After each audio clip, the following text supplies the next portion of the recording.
Salut à tous, alors nouvelle vidéo sur une voiture électrique et pas n'importe laquelle. Aujourd'hui on va parler du Peugeot i2008, une future star selon moi du segment, puisque en termes d'habitabilité on est par exemple un peu au-dessus d'un Hyundai Kona. On a 100 litres de plus dans le coffre, d'ailleurs vous pouvez voir tout notre matériel de tournage est rentré sans problème.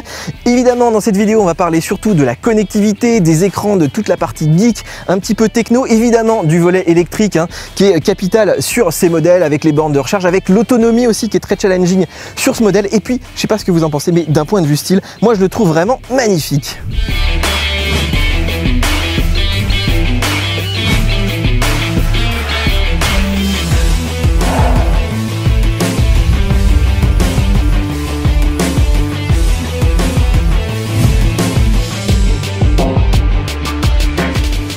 Bon, à l'extérieur, c'est pas une Tesla, il n'y a pas des radars, des caméras partout, mais on a quand même donc le radar pour le régulateur, les capteurs de parking, on a la petite caméra au-dessus évidemment pour l'aide au maintien dans les voies, et puis c'est à peu près tout. Alors je vais quand même vous parler un peu de la clé qui est une grosse clé Peugeot qu'on connaît bien. Donc voilà, elle a un seul intérêt, c'est quand on s'approche de la voiture, ça va s'ouvrir automatiquement, elle va se refermer si vous en éloignez, mais pas de car key, pas de connectivité Bluetooth comme chez Tesla. Bon, ça viendra peut-être, mais là c'est vrai qu'on est aussi sur un segment où on s'y attendait un peu.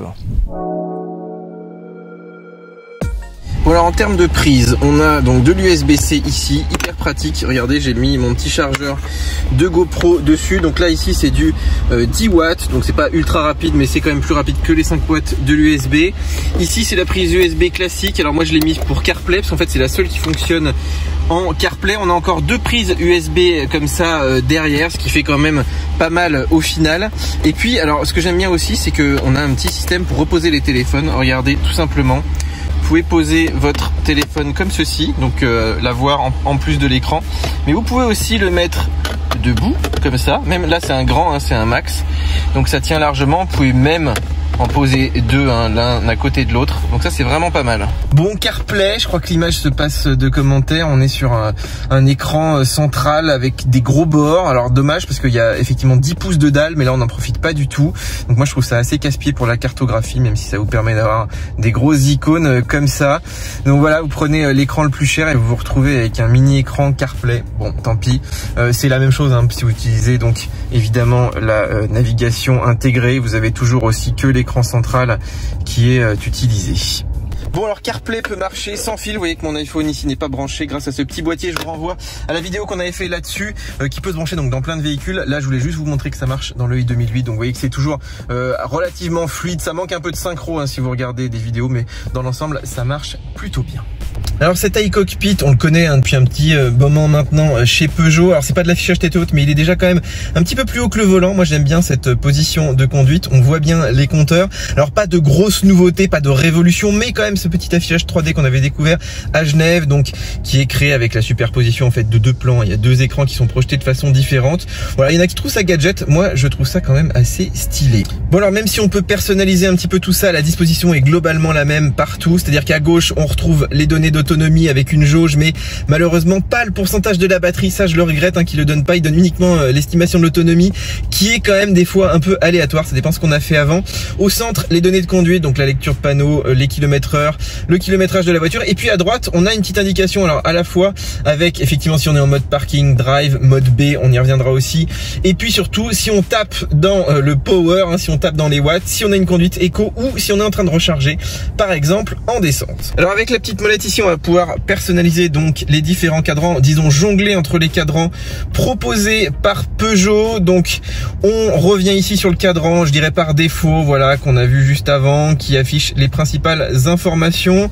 On a un petit mode qui est plus centré sur la conduite. Donc là si vous utilisez par exemple le régulateur adaptatif, l'aide au maintien dans les voies, il va vous donner un petit peu plus d'infos avec toutes les données situées, regroupées même je dirais sur la partie droite. On a aussi un cadran donc qui est lui centré sur la navigation. Ça c'est pratique si vous êtes en train d'utiliser le GPS de la voiture. Ça marche pas malheureusement avec CarPlay. Bon, j'aurais bien aimé, tant pis. Vous avez aussi un affichage minimal, moi j'aime bien, puisqu'il permet en fait de se concentrer essentiellement sur la route avec des gros cadrans, donc c'est plutôt pratique. Et puis on a des modes personnels. Alors les modes personnels, ils sont plus ou moins personnels, on va voir comment personnaliser tout ça, mais en gros par exemple ici vous pouvez afficher par exemple la musique qui est en train d'être diffusée par exemple sur CarPlay, et vous pouvez aussi, moi j'aime bien afficher les données par exemple de consommation là sur un trajet. Vous pouvez aussi changer avec la petite molette située ici le trajet. Vous pouvez aussi réinitialiser évidemment durant vos trajets. Vous pouvez avoir les données de consommation en temps réel, ça c'est plutôt pas mal. En plus c'est en kilowattheure au 100, voilà donc pour les modes personnalisés.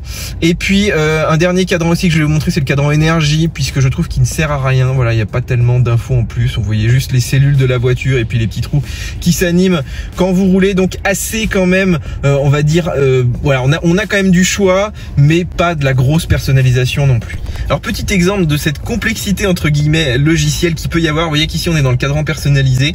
Alors je me dis tiens, j'ai affiché la musique, mais j'aimerais changer ce qu'il y a au centre. Alors j'ai essayé avec la petite molette ici, ça ne fonctionne pas. J'ai essayé avec ici le petit commodo, ça ne fonctionne pas. En fait, il faut passer donc par l'écran central, venir ici modifier. Par exemple, on peut mettre la détection d'inattention, voilà, qui va se modifier ici. Donc vous voyez à quel point des fois l'ergonomie de tout ça est quand même, je dirais, étonnamment complexe. Alors on retrouve cet écran tactile de 10 pouces qui est donc à l'horizontale, plutôt sympa.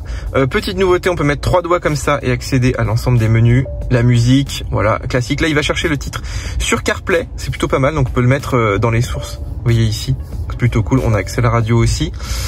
Évidemment, on peut accéder à CarPlay, on peut accéder à la navigation de la voiture. On y reviendra. Une navigation qui est pas terrible selon moi. Il y a des petites applications aussi. Alors voilà, on peut afficher les applications connectées, les applications du véhicule. Il y en a qu'une de nouvelle, c'est l'application énergie. On a accès à la clim et puis aussi aux données de véhicule. Bon là, je vais pas aller très loin là-dedans puisque c'est vraiment de la pure configuration automobile avec les rétros, la sécurité, évidemment la reconnaissance des panneaux, vous le voyez ici. On va revenir juste sur l'application, la seule application qui est vraiment nouvelle, spécifique à cette version électrique, c'est l'application énergie. Donc voilà, vous avez une vision du véhicule avec les cellules qui sont utilisées. Vous avez aussi des statistiques de conduite, mais très franchement, c'est ultra basique, on peut pas en faire grand chose, c'est un peu dommage. Alors, on est très loin de Tesla qui propose, vous savez, tous ces graphiques un petit peu complexes.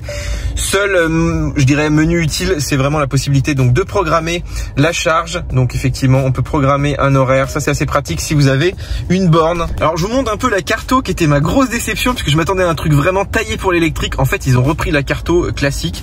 Par exemple ici, si tout simplement on cherche à aller à Nîmes, il va nous calculer l'itinéraire comme si on avait donc une voiture thermique, et il va nous afficher donc l'itinéraire sur le côté de manière assez classique. On ne sait absolument pas combien de fois on doit s'arrêter, combien de temps ça va nous prendre en plus, quel type de borne choisir en fonction de la puissance, en fonction du type de borne. Et alors même si effectivement on a accès quand même aux bornes le long du trajet, vous voyez qu'on peut quand même cliquer dessus, mais on a juste le type de connecteur. On ne sait absolument pas la puissance, le prix, si on y a accès. Ça c'est vraiment la grosse déception pour moi, parce qu'on va être obligé de passer par des applications tierces pour s'en sortir. Bon, je vais vous montrer un menu d'options qui est malheureusement un peu caché, qui se situe ici, donc puis il faut encore cliquer là. Donc vous voyez qu'on a accès au profil, hein. Bon là rien de très intéressant, ça c'est la personnalisation du combiné, on l'a déjà vu juste avant. La date et l'heure, la langue, voilà la configuration de l'écran. Là je vais pas y revenir parce qu'il n'y a rien de vraiment terrible. Je voulais cliquer surtout là pour vous montrer déjà qu'on peut choisir les unités, par exemple les kilowattheures au 100 km.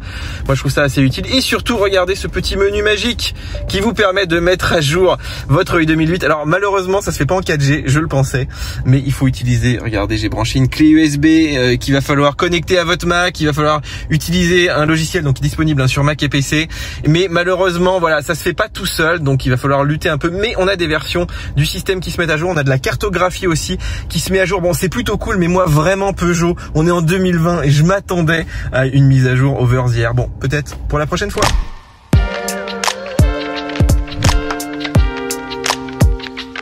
Bon les amis, on va aller faire notre première charge. Alors rapide, là on a vu des bornes à 175 kW, donc on va aller essayer de charger. En plus elles ont l'air toutes neuves. Bon Belinda, j'ai mon petit pass Charge Map, donc en principe cette borne est compatible. Unit not active. Non. Bon Belly, je contacte l'assistance là depuis 5 minutes et j'ai personne. Voilà, donc là tu vois, il y a plein de bornes, il n'y en a pas une qui fonctionne et t'as personne pour t'aider. Donc heureusement qu'il nous reste les 3/4 de la batterie. Bon, hey Belinda, c'est l'échec pour la recharge, mais au moins on a à bouffer. C'est à cause de toi là, je mange. Et on a une belle vue, regarde. C'est pas mal quand même. On n'a pas tout perdu quoi. Au moins. Bon, heureusement, on a encore là les 3/4 de l'autonomie, donc on n'était pas critique. Mais là, c'est vrai qu'on aurait voulu charger à 10%. Bah voilà, toutes les bornes ne fonctionnent pas. Alors sur ChargeMap, on avait vu des petits commentaires quand même qui nous disaient que voilà, ça marchait pas il y a quelques jours. Donc bon, on pouvait quand même suspecter ça. Et là, heureusement, il y a une borne qui est pas très loin, à 15 km. Mais bon, voilà, ça nous fait sortir de l'autoroute. Enfin, c'est pas très fluide hein, comme usage.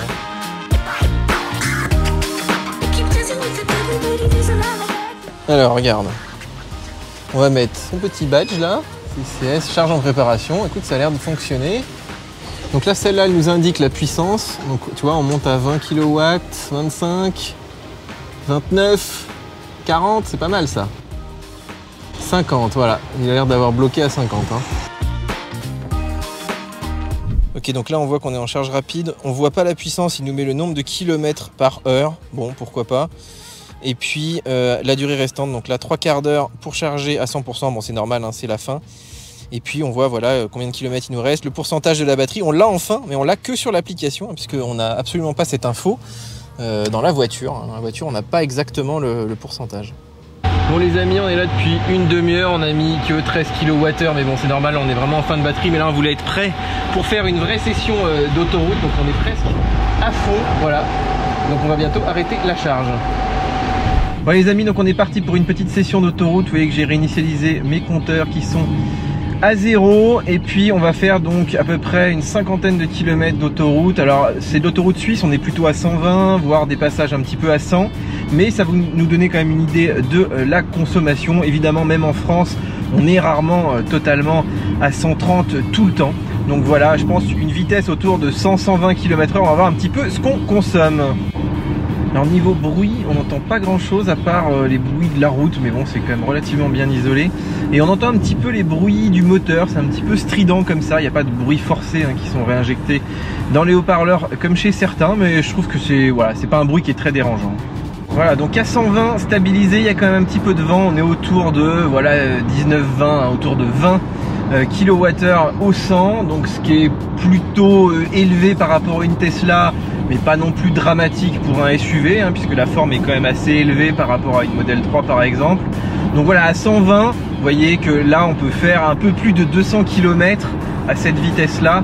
Évidemment, si on fait le calcul sur notre batterie de 50 kWh. Alors on a 3 modes, éco, normal, sport. Bon, comme leur nom l'indique, plus vous montez, plus ça va consommer, mais plus vous allez être puissant. Donc toute la puissance, ce sera uniquement en mode sport, qui est le plus coupleux, qui est le plus agréable en route de montagne. Moi j'adore le mode sport. Le mode normal, je trouve qu'il est bien adapté globalement à toutes les situations, puisque vous avez quand même du coup, vous avez quand même de la relance, mais on vous force à pas trop taper quand même dans la batterie. Donc voilà, quand on est sur autoroute, je trouve que c'est très confortable. En ville aussi, voilà, dès que vous voulez un peu de relance ou sur les petites routes, c'est quand même plus agréable de se mettre en mode sport. Le mode éco, vraiment, je déteste. Je pense que c'est vraiment dans des cas extrêmes où vous êtes un petit peu chiche en batterie, où vous voulez vraiment maximiser l'autonomie. Mais voilà, en règle générale, moi vraiment, j'évite de le mettre. Voilà, donc on vient d'arriver chez Ionity. Alors il y a 4 bornes, mais j'ai réussi à en faire marcher qu'une pour l'instant. Donc pour l'instant, bon, bonne pioche quand même, puisque j'ai en plus rien payé, hein, j'ai même pas mis de carte pour faire marcher, donc pour lancer la charge. Et puis là on est sur des bornes extrêmement rapides hein, qui montent jusqu'à 100 kW ici pour notre modèle, mais qui peuvent aller bien au-delà si vous avez par exemple une Tesla. Bon, alors on va parler un petit peu de l'architecture électrique, qui est en fait la plateforme ICMP hein, qu'on retrouve sur tout le groupe PSA, la DS3, la i208, qui est basée sur un moteur donc de 100 kW, 136 chevaux, 260 Nm de couple, c'est quasiment autant qu'une GTI, et puis cette batterie de 50 kWh. Alors c'est pas vraiment 50 comme dans la Zoé qui fait même 52, mais là on est plutôt autour de 46 utiles, parce que toutes les cellules sont pas utilisées, ce qui nous donne 320 km d'autonomie WLTP, 340 pour la i208. Alors évidemment c'est un petit peu moins bien sur le papier que la Zoé, c'est même un petit peu moins bien en termes de capacité, et je dirais que l'autonomie sur autoroute est quand même relativement comparable. On arrive à rouler à peu près 200 km si on tape pas trop dedans, au-dessus de 130, voilà, c'est un petit peu plus autour de 180, mais si voilà, vous êtes dans les bouchons, de temps en temps il y a des ralentissements, on fait quand même nos 200 km, ce qui est quand même pas mal. Et puis les 300-400 km, on peut arriver à les atteindre si on fait évidemment que de la ville ou de la petite route de campagne, pas trop vite. Alors un petit mot sur l'application My Peugeot, indispensable dans une voiture électrique, notamment pour voir le niveau de charge évidemment. Donc là vous voyez qu'on est à 30%, c'est le seul endroit où on peut voir vraiment le pourcentage, on peut pas le voir dans la voiture, en tout cas j'ai pas trouvé. Et puis on a des infos sur le type de charge, la vitesse de charge que j'ai trouvé rarement fiable, la durée restante, enfin c'est une estimation là encore, bon des fois c'était pas toujours très fiable. On peut aussi différer la charge, mais c'est à peu près tout. Vous voyez qu'on a aussi un petit menu pour trouver une borne, j'y reviendrai juste après, mais dans l'application en tout cas il n'y a rien sur les bornes électriques, il y a juste du positionnement, mais c'est vraiment tout. On n'a pas par exemple le rayon d'action. On peut activer la clim, très pratique, surtout quand il fait chaud. Par contre, si on est dans la voiture, il faut se fermer à clé pour pouvoir lancer l'activation. Là, j'ai trouvé quand même que c'était un petit peu limite, surtout quand il fait chaud comme ça. Voilà, donc après, il n'y a pas grand chose. Vous voyez qu'on peut consulter effectivement le carnet d'entretien. On peut aussi avoir un petit peu de la doc, voilà, sur l'écran tactile, les services connectés. Je voulais quand même vous montrer un petit menu bien pratique, c'est les notifs, puisqu'on peut régler les notifs sur l'interruption de charge, la fin de charge. Ça, c'est quand même très pratique, hein. Sur une voiture électrique, vous êtes en train de manger, la charge s'arrête, vous pouvez aller le rebrancher, sauf que ça n'a jamais fonctionné. Ouais, j'espère Peugeot que ça marchera voilà, au fil du temps, mais en tout cas c'est prévu. Et puis dernier point, regardez ici, on a des infos de carburant, je trouve, sur une voiture électrique quand même. Bon, alors les amis, on est qu'à 30% de batterie, donc on va vouloir trouver une borne. Qu'est-ce que nous propose Peugeot? Bah pas grand chose à part lancer encore une autre application qui s'appelle donc Free to Move. Alors vous voyez qu'ici, mettons qu'on veuille se recharger, je veux trouver une station de charge, vous voyez que c'est quand même assez poussif autour de moi. Ensuite, il faut encore chercher les stations. Alors, vous voyez qu'ici, on peut pas filtrer, hein. En fait, pour moi, cette application, c'est un peu de charge map, mais en moins bien. On voit quand même la puissance de charge. Donc, imaginons ici, celle-là a l'air quand même un peu plus costaud. Effectivement, alors, on va regarder charge rapide. Effectivement, c'est du 50 kW. On voit le type de connecteur, on voit le prix aussi, on voit si c'est libre ou pas. Donc, allons-y, pourquoi pas. Hop, lançons une charge. Imaginons qu'on est devant la borne.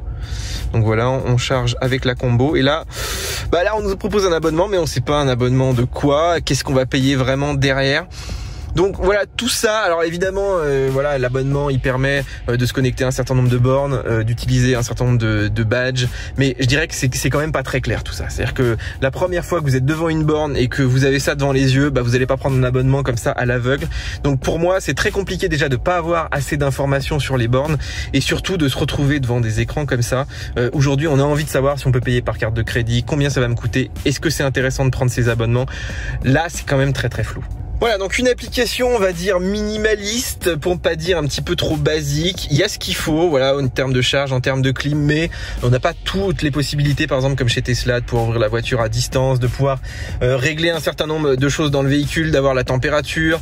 On a aussi toute la problématique des bornes, hein. Vous voyez que c'est quand même assez compliqué de trouver une borne, de voir le rayon d'action simplement.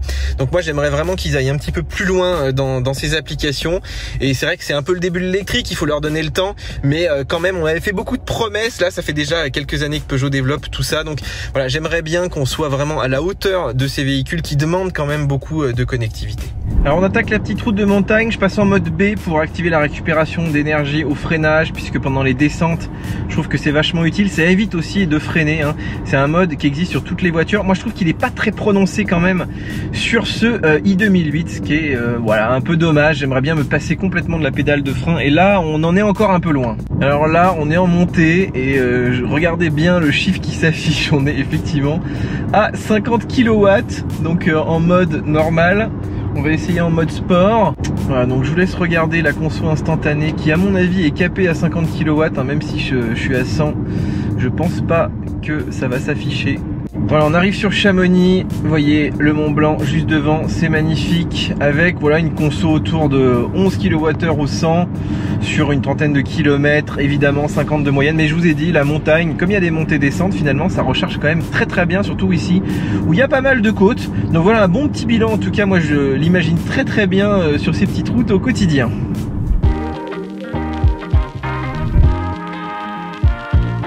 Voilà, on est arrivé à destination et comme vous pouvez le voir, j'ai branché donc la voiture à la prise électrique. Donc là, il nous annonce 9 heures de charge pour récupérer à peu près 30%. Donc voilà, c'est pour ça que ça sert à rien de charger forcément à 100% sur les bornes rapides du moment que vous avez une charge à l'arrivée. Bon les amis, ça sent bon la rosée du matin. Effectivement, l'application me dit que la voiture est chargée et effectivement, quand on regarde à l'intérieur, on voit qu'on est bien à 100%. Donc voilà, en une nuit, on récupère à peu près 30% de la batterie, ce qui est vraiment pas mal, ce qui est largement suffisant suffisant pour les trajets quotidiens. Évidemment, si vous partez en vacances, il faudra charger un petit peu plus sur une borne rapide par exemple, mais vous pouvez charger que jusqu'à 70% si vous comptez la brancher toute la nuit. Bon, alors pour conclure sur ce i2008, alors je voulais quand même vous parler un tout petit peu de la partie automobile, même si c'est pas le but de cette chaîne, hein. Nous on voulait vraiment se concentrer sur la partie techno, mais tout ça pour vous dire que j'étais vraiment bluffé, puisque j'ai l'impression d'être dans un SUV presque comme un 3008, un 5008, hein, tellement c'est agréable à conduire sur autoroute, ça bouge pas, il y a un super train, enfin c'est du Peugeot, voilà, tous ceux qui connaissent Peugeot, d'autant qu'on retrouve les sensations de conduite, parce qu'on a vraiment,